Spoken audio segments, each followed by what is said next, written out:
Hello बच्चों, ये काफी इंपॉर्टेंट कंसेप्ट डिस्कस कर रहे हैं और ये जो क्लास 11th का पहला चैप्टर है some basic concept of chemistry, तो उसका जो मूल कंसेप्ट का पार्ट है वो डिस्कस कर रहे हैं और काफी इंपॉर्टेंट आपके लिए है। तो जैसे आप सबको मालूम है कि कोई भी आप इन आंखों से जो भी आप सब्सटेंस देख रहे हैं वही मैटर है। जैसे मैटर की डिफिनीशन ही है कि which is occupied some space and having some masses, और ये 3 स्टेट में हमारे सामने है, सॉलिड, लिक्विड एंड गैस। और ये किससे बना हुआ है? तो हर पार्टिकल्स मॉलिक्यूल से बना है और मॉलिक्यूल एटम से बना है और एटम इलेक्ट्रॉन, प्रोटॉन, न्यूट्रॉन से बना है। जैसे मान लीजिए अब क्लोरीन, ये क्लोरीन है। अब क्लोरीन यहां पे अगर Cl2 है तो इसका 2 एटम है। अगर 2Cl2 कर देंगे तो ये 4 एटम हो जाएगा। उसी तरह से जैसे 3Cl2 है तो 6 एटम है, P4 है तो 4 एटम है, ये S8 सल्फर है तो 8 एटम्स हो गया।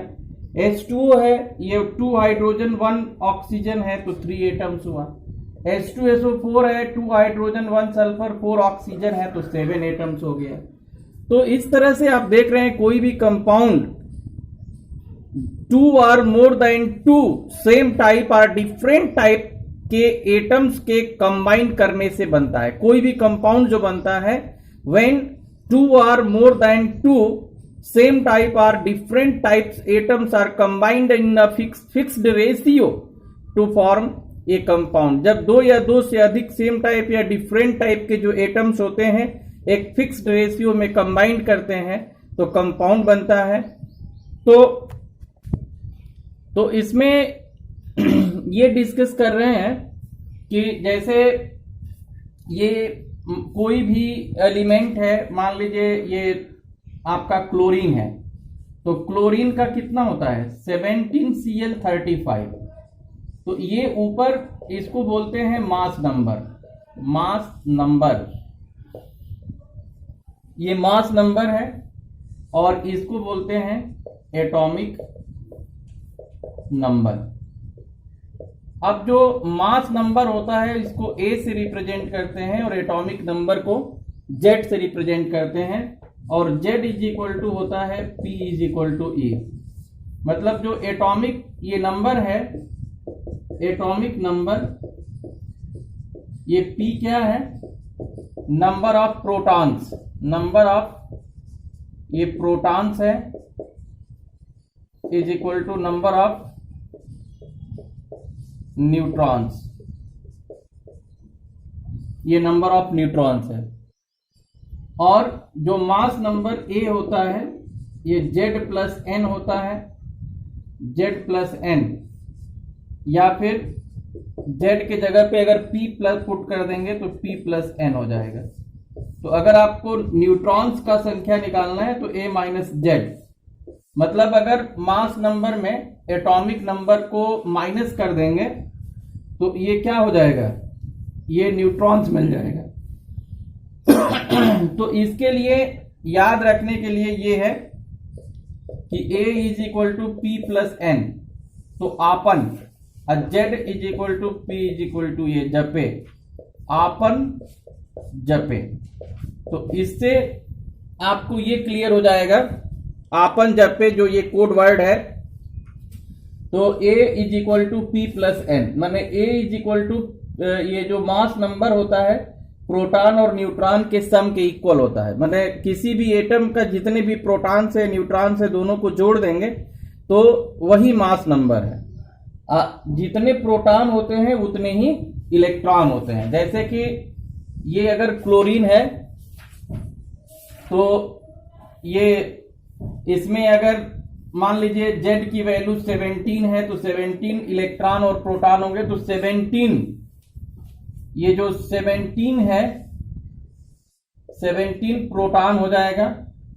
और न्यूट्रॉन निकालेंगे तो A, ये A में से आप क्या करेंगे, A कितना है 35 माइनस 17, 18 हो जाएगा। तो न्यूट्रॉन ये 18 हो गया।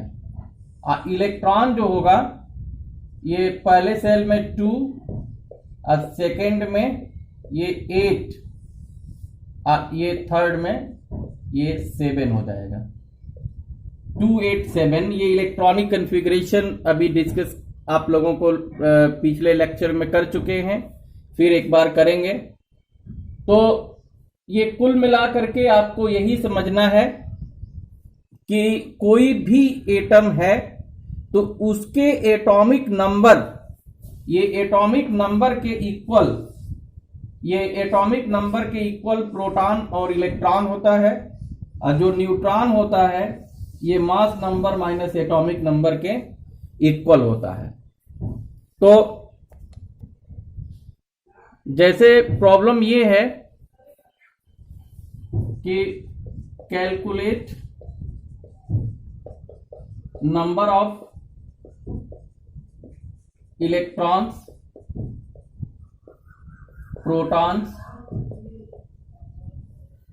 Protons and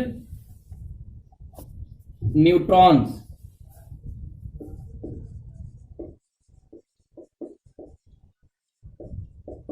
in one molecule CO2। तो अब CO2 के एक मॉलिक्यूल में बताना है, तो इसमें एक कार्बन एटम है, 2 ऑक्सीजन एटम है, और ये Z is equal to P is equal to E, M is equal to A minus Z।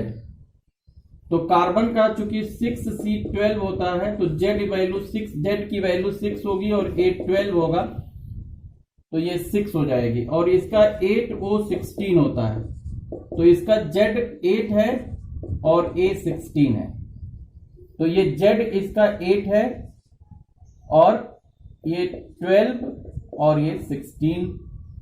तो एक मिनट, ये A का भी एक कॉलम बना लीजिए। अब यहां पे न्यूट्रॉन निकाल दीजिए, A माइनस जेड। तो A माइनस जेड निकालेंगे तो 12 माइनस 6, ये 6 होगा, ये 8 हो जाएगा। तो न्यूट्रॉन अगर सम करेंगे तो ये 22 आ जाएगा, और ये भी 22, इलेक्ट्रॉन प्रोटॉन भी 22 ही आएगा। तो इसमें 22 इलेक्ट्रॉन हो जाएगा, 22 प्रोटॉन होगा, 22 न्यूट्रॉन हो जाएगा। तो इस तरह से अगर कोई भी ये कंपाउंड दिया हुआ है तो जितने भी उसके एटम्स हैं तो सारे एटम्स का इंडिविजुअल अलग अलग उसमें कितने इलेक्ट्रॉन्स हैं सबको जोड़ लीजिए, तो उस मॉलिक्यूल का पता चल जाएगा, उस एक मॉलिक्यूल में कितने इलेक्ट्रॉन्स होते हैं। आइए एक दूसरा एग्जांपल लेके क्लियर कर। जैसे ये H2SO4 है, ये 1 मॉलिक्यूल है, इसमें कैलकुलेट करना है कितना होगा। तो 1H1 और 16S32 और ये 8O16 होता है, यानी कि इसका जो Z हो जाएगा ये 1 होगा, इसका 16 होगा, ऑक्सीजन का 8 हो जाएगा, और A इसका कितना होता है 1 होता है, इसका 32, इसका 16 होता है। तो अगर हमको P और E दोनों Z के ही इक्वल होता है तो ये 1 होगा, ये 16 होगा और ये 8 हो जाएगा। लेकिन अगर N निकालना है तो ये A माइनस Z, तो A कितना है, A 1 है और Z भी 1 है, तो माइनस कर देंगे, 0 न्यूट्रॉन हो जाएगा हाइड्रोजन में। और ये अगर है तो A 32 है और Z इतना है, तो ये माइनस कर देंगे तो 16 न्यूट्रॉन हो जाएगा, और इसको माइनस करेंगे तो 8 न्यूट्रॉन हो जाएगा। तो कुल मिला करके अब यहां पे ये तो एक एटम की बात है, लेकिन H2SO4 में निकालना है। H2SO4 1 मॉलिक्यूल में, तो हाइड्रोजन ये 2 है, सल्फर 1 है,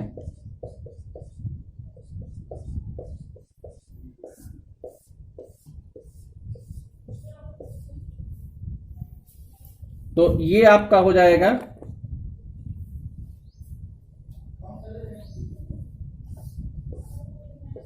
तो इलेक्ट्रॉन और प्रोटॉन दोनों बराबर है, तो 1 इलेक्ट्रॉन या प्रोटॉन है सल्फर में 16 है और इसमें 888, तो 32 और 16 48 और 250 हो जाएगा ये। और न्यूट्रॉन जो होगा, न्यूट्रॉन इसमें 0 है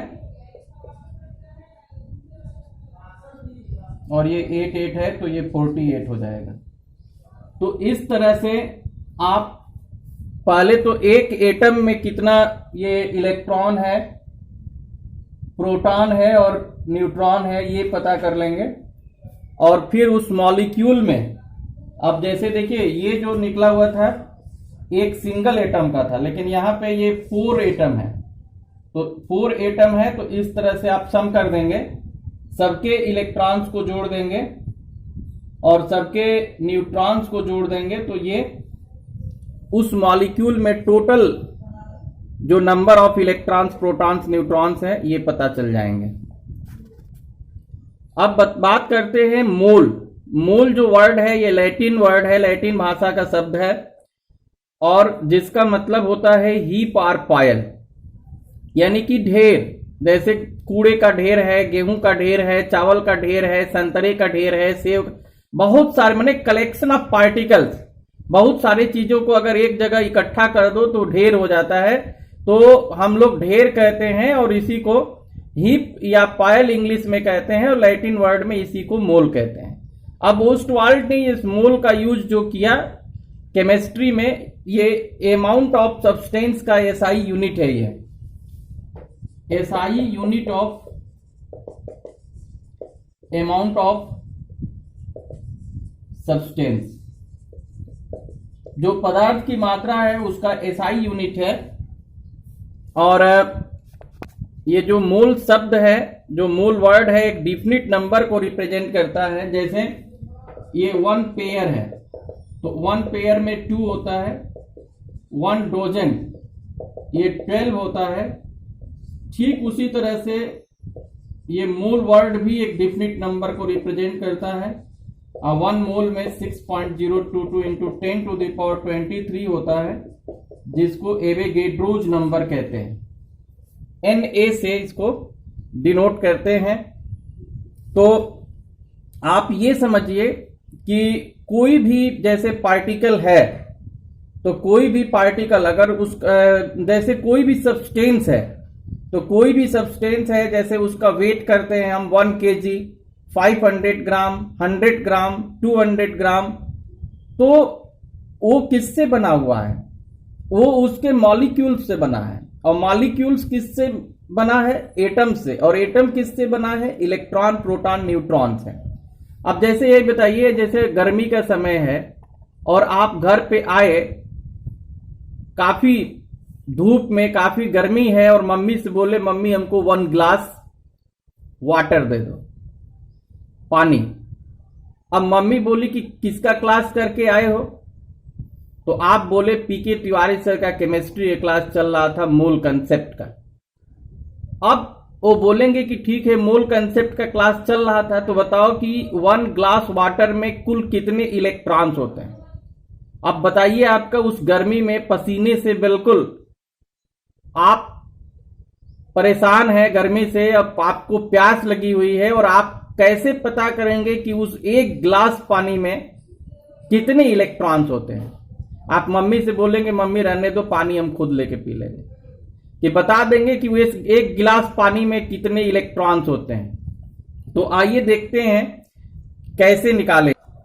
देखिए, जो ये नंबर ऑफ मोल्स, मोलों की संख्या जो निकालने का जो फॉर्मूला है, नंबर ऑफ मोल्स, उसको n से डिनोट करते हैं। और पहला फॉर्मूला है n is equal to number of particles upon Avogadro's number, और दूसरा है n is equal to W upon m। W क्या है? ये W है मास ऑफ सब्सटेंस इन ग्राम, और m क्या है? m मॉलिक्यूलर मास है, मॉलिक्यूलर मास और मोलर मास। तो अगर वेट दिया है तो इसके मोलर मास से आप क्या करेंगे, डिवाइड कर देंगे तो नंबर ऑफ मोल्स मिल जाएगा। और यहां पे अगर नंबर ऑफ पार्टिकल्स, पार्टिकल्स क्या होता है, पार्टिकल्स जो होगा कण जिनको बोलते हैं, ये जो टीनी पीसेज हैं, atom, molecules, electrons, protons, neutrons, ये कुछ भी हो सकता है। तो यहां पे अब नंबर ऑफ पार्टिकल्स, जैसे अगर आपको पता करना हो नंबर ऑफ पार्टिकल्स, पार्टिकल के जगह पे जैसे मॉलिक्यूल्स है तो n इंटू एन है। नंबर ऑफ मोल्स में एवोगैड्रो नंबर से मल्टीप्लाई कर देंगे। जैसे ये न्यूमेरिकल ये है कि calculate number of moles, number of moles, number of molecules,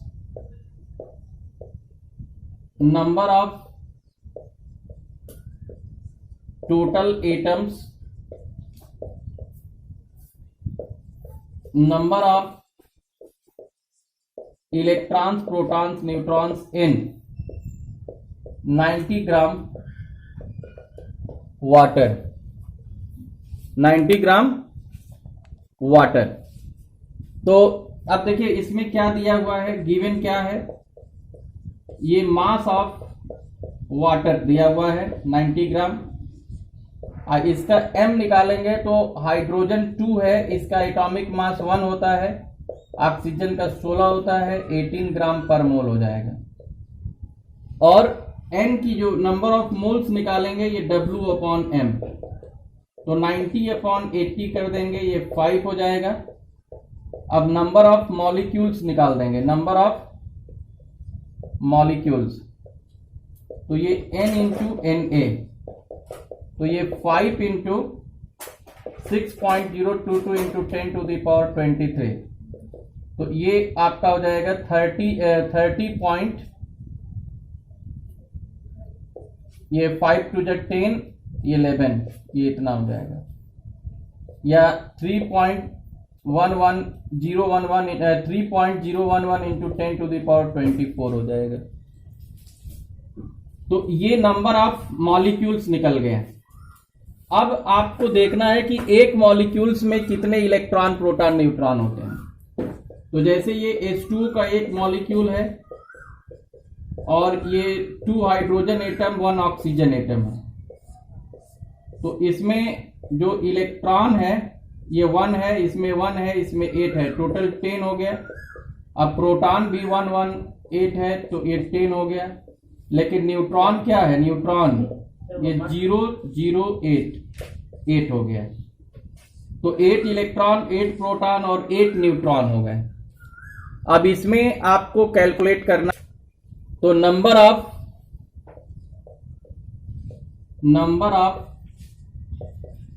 total atoms, तो अब एक मॉलिक्यूल में 3 एटम है, जो H2O है, H2O, तो 2 हाइड्रोजन और 1 ऑक्सीजन, तो टोटल मॉलिक्यूल कितना है 3.011 इंटू 10 टू द पावर 24, और 3 से मल्टीप्लाई कर दिया गया,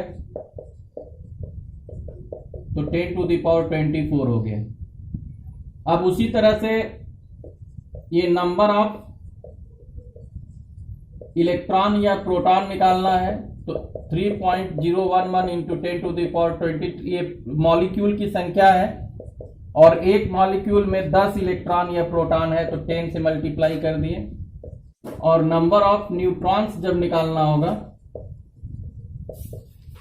तो 3.011 ये into 10 to the power 24 molecule है, और एक मॉलिक्यूल में 8 न्यूट्रॉन है, तो इससे मल्टीप्लाई कर देंगे।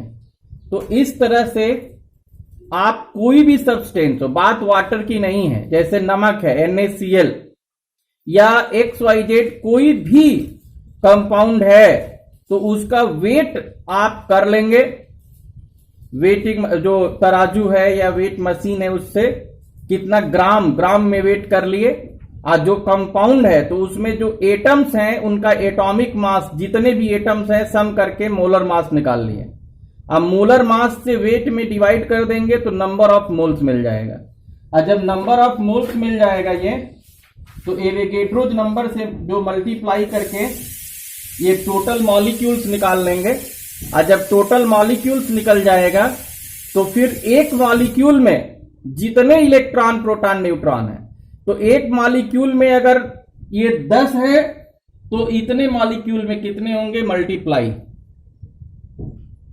और अगर एक मॉलिक्यूल में 10 प्रोटॉन है तो इतने मॉलिक्यूल में कितने होंगे मल्टीप्लाई कर देंगे। या एक मॉलिक्यूल में 8 न्यूट्रॉन है तो इतने मॉलिक्यूल में कितने होंगे मल्टीप्लाई कर देंगे। तो इस तरह से आप ये पता कर लेंगे कि कोई भी अगर गिवन कंपाउंड है तो उसमें नंबर ऑफ मोल्स कैसे निकालेंगे, नंबर ऑफ मॉलिक्यूल्स कैसे निकालेंगे, नंबर ऑफ एटम्स कैसे निकालेंगे, नंबर ऑफ इलेक्ट्रॉन्स कैसे निकालेंगे, नंबर ऑफ प्रोटॉन्स कैसे निकालेंगे और न्यूट्रॉन्स कैसे निकालेंगे। तो काफी इंपॉर्टेंट कंसेप्ट डिस्कस किया जा रहा है। और इसके आगे जो परसेंटेज कंपोजिशन है, मॉलिक्यूलर इंपेरिकल फॉर्मूला है, और भी काफी कंसेप्ट है, ये नेक्स्ट लेक्चर में डिस्कस करेंगे। तो आप देखते रहिए केमिस्ट्री बाय पी की तिवारी ऑनलाइन क्लास। और अगर चैनल को आपने सब्सक्राइब नहीं किया है तो आप कर लीजिए। इससे फायदा ये मिलेगा कि जो भी लेक्चर अपलोड होंगे आपको नोटिफिकेशन तुरंत मिल जाएगा। तो आप ही का इसमें बेनिफिट है। और अगर आपको ये अच्छा लगता है तो जो भी आपके फ्रेंड्स हैं आप उसमें अगर शेयर और लाइक करेंगे तो ज्यादा से ज्यादा लोगों को इसका लाभ मिलेगा। Thank you.